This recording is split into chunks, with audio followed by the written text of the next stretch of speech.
Today, we're going to be talking about letter sounds and how to pronounce them correctly when we're teaching children to read. Sometimes this important piece of the puzzle is overlooked because as adults, we think we know our letter sounds, right? However, maybe you weren't taught letter sounds in the right way either, which is, by the way, quite likely because teaching the correct letter sounds, the correct pronunciation of letter sounds was ignored for decades and phonics was neglected. And most likely you weren't taught to read with a good, solid phonics program either. Well, story for another day. Let's focus on the sounds in today's video. I will go through the correct pronunciation of each letter. You'll notice I'm not going to add the sound at the end of consonants. I'm going to be clipping my consonants. This is the mistake most people make when teaching letter sounds, and towards the end of the video, I will tell you why this is a mistake and why it matters. In this video, I'm just going to focus on the most common sound for each letter, but I also have another video where I go through the 44 sounds in the English language. Yes, we have 26 letters, but 44 sounds, which complicates things a little. Anyway, today I'm assuming that you are in the early stages of reading instruction, so all we need to focus on right now is the most common sound for each letter of the alphabet. Let's go. As in apple. B, b, b, as in bee. K, k, k, as in cookie. D, d, d, as in dog. E, as in elephant. F, f, f, as in fish. G, g, g, as in goat. As in house. I, as in iguana. J, j, j, as in jellyfish. K, k, k, as in koala.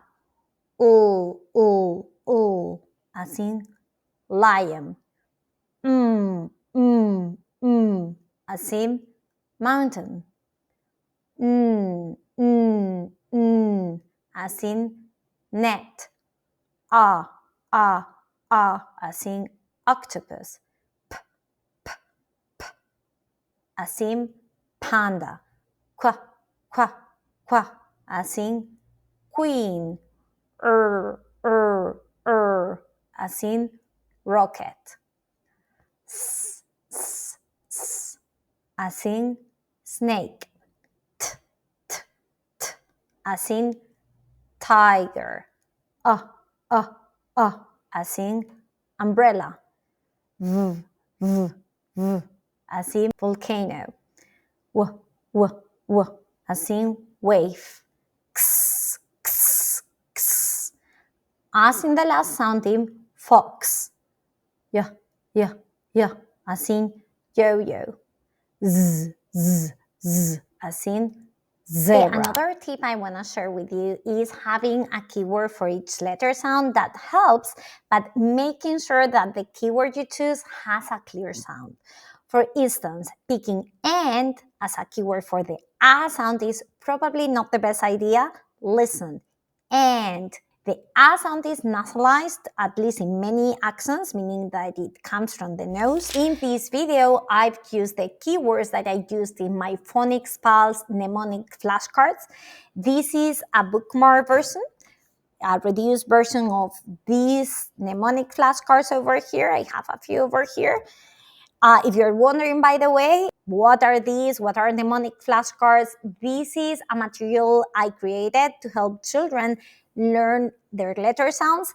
This is called embedded mnemonics, and it's pretty clear, research supports it, and my personal experience as well, that embedding a picture for each letter helps children learn their letter sounds with fewer repetitions, and I should add, less frustration.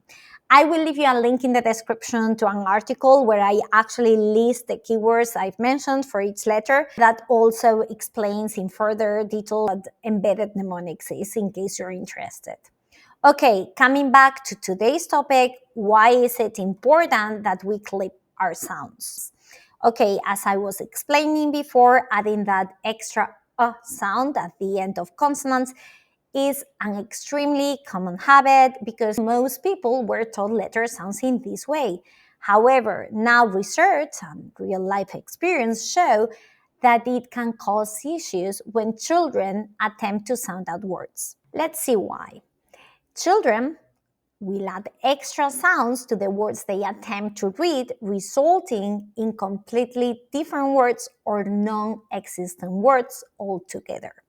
Example: let's take the word map, a simple word to sound out, right? Well, what happens when we try to read this word?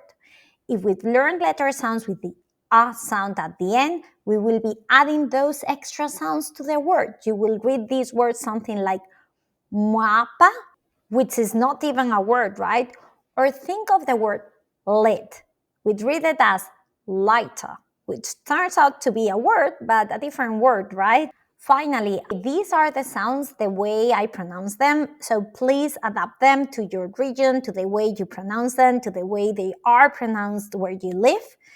Also, if you are a non-native English speaker like me, don't worry.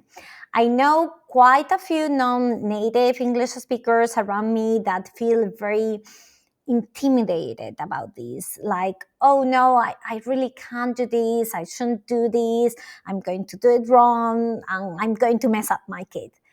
My experience though, you can totally teach your child to read if you have a non-native accent. Think about it. Everyone has an accent.